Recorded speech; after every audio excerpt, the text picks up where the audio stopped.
insurgency has achieved victory without first winning hearts and minds. In the context of the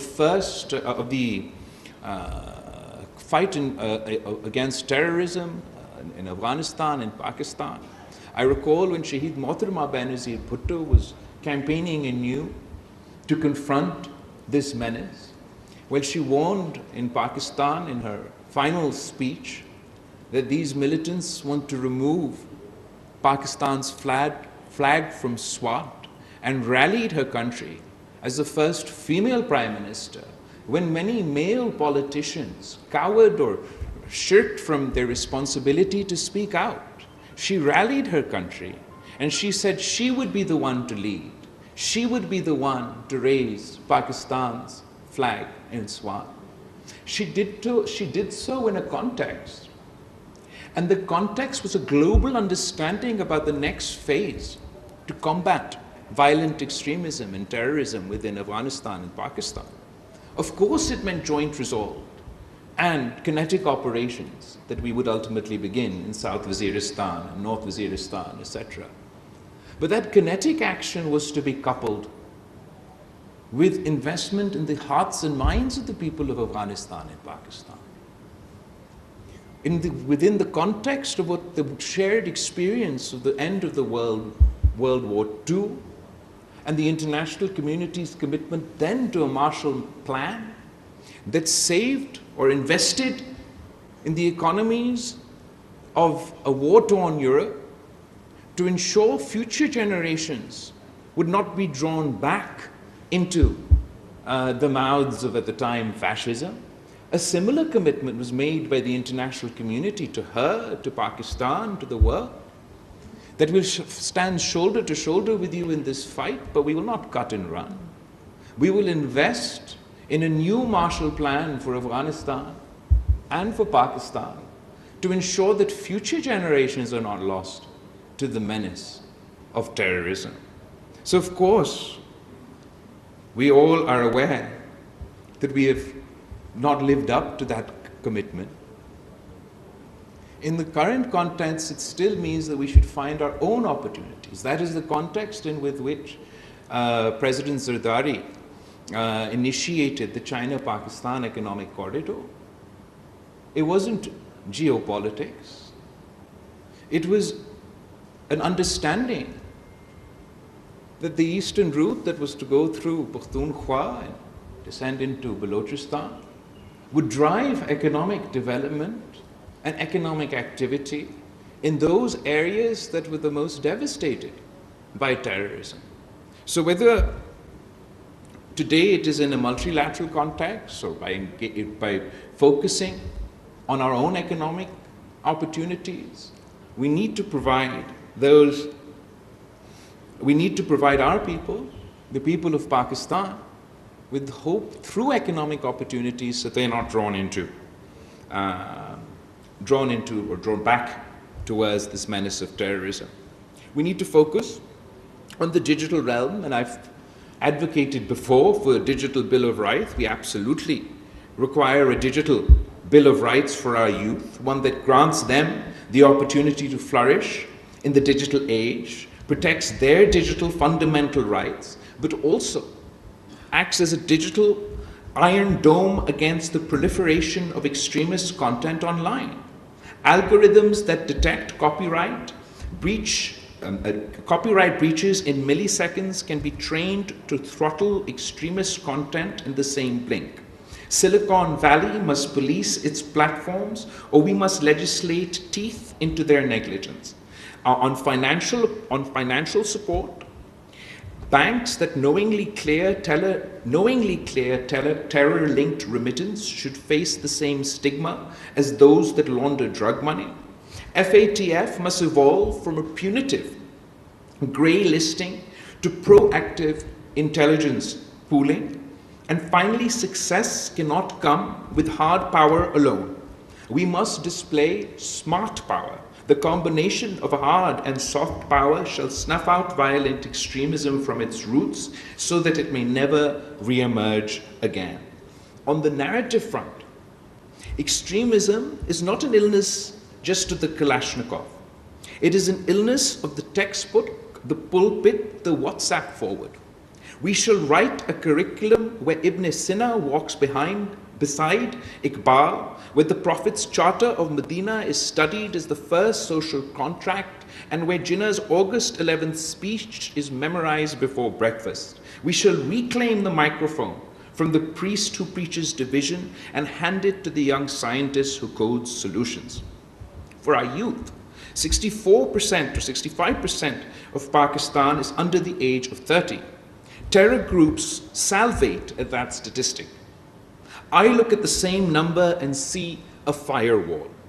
Give this generation broadband, venture capital, startup opportunities, and no recruiter in the tribal valley will match the romance of discovery we can offer. For our women, the women of Pakistan, are our untapped brigade. No nation can fight half-handed while half its population is sidelined. The daughter of the Indus who pilots the F-16, the widow who runs a microloan cooperative in Swabi, the coder in Karachi who encrypts military comms, they are the insurgents against ignorance. And ignorance is terror's godfather. Some capitals wag their fingers at Pakistan and ask, is Pakistan doing enough? I respond in the idiom of Shaheed Zulfikar Ali Bhutto. We have bled enough to write the preface of peace in our own ink. We will not have that manuscript proofread by those who stayed safe behind oceans and alibis. In a message, a word to the merchants of hate within, to those who romanticize the terror culture from drawing rooms and YouTube channels. Let me be unambiguous. We will repatriate your hashtags to the courts, your bank accounts to the audit ledger, and if necessary, your fantasies to the iron bars of law. There is no constitutional right to weaponize religion. If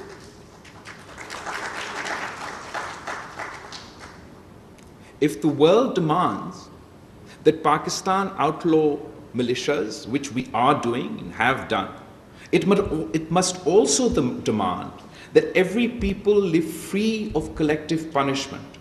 Selective outrage is the oxygen of extremist recruiters. From the Kashmir Valley to the olive orchards in Palestine, the world must deliver a just peace. To India, I say, we have a shared stake in ending this cycle of fire. Since Pakistan and India last sat across the table to discuss terrorism in 2012, the world has changed, and so have we. We have fought and won the most extensive counter-terrorism campaign in modern history.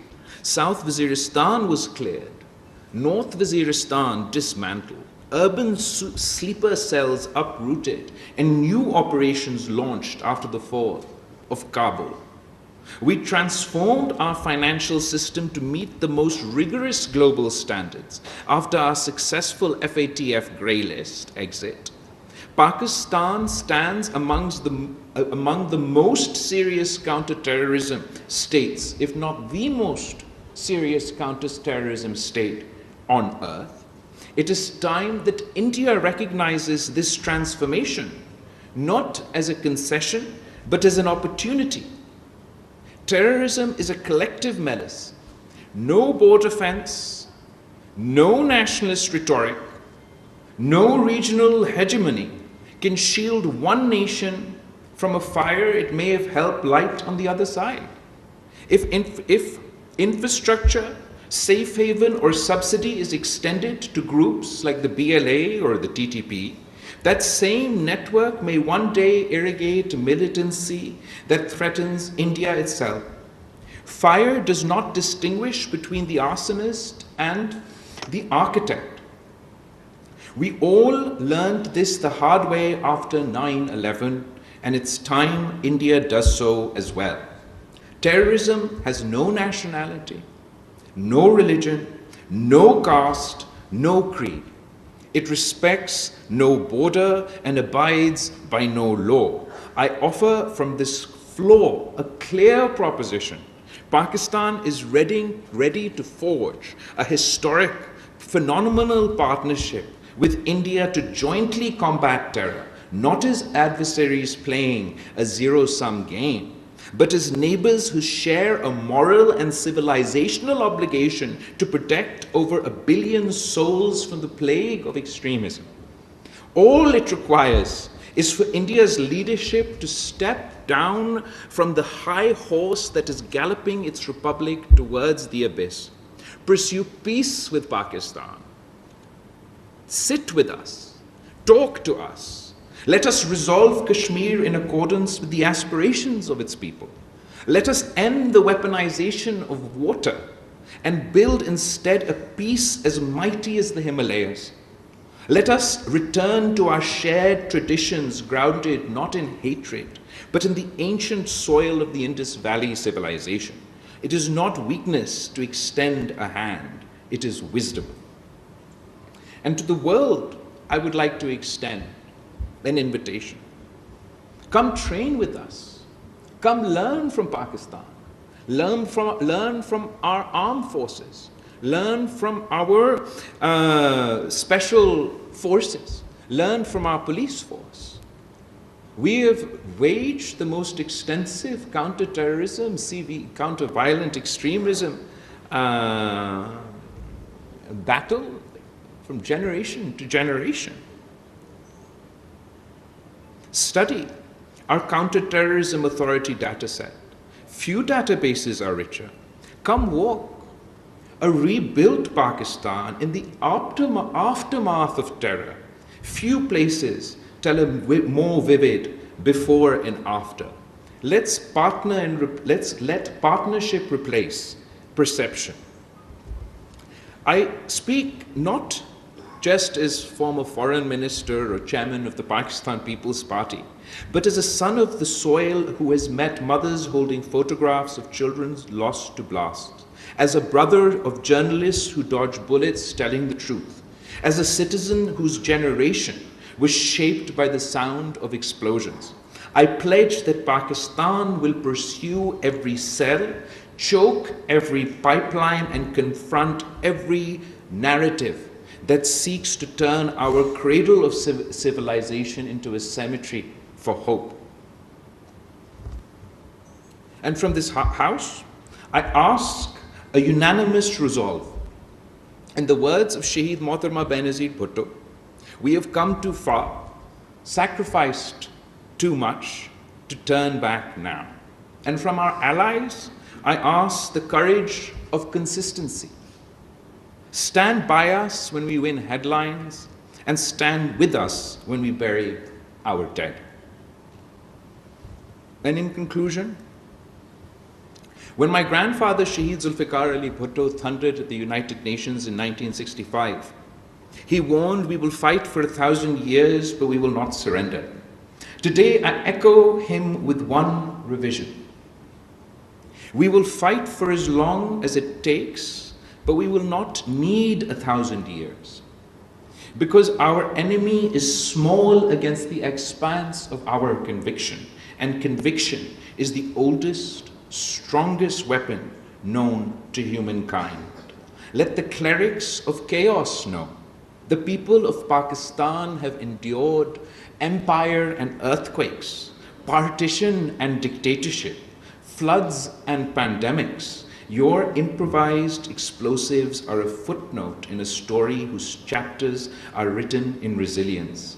Let the merchants of fear know, each time you strike, we rebuild taller. Each time you divide, we reconcile deeper.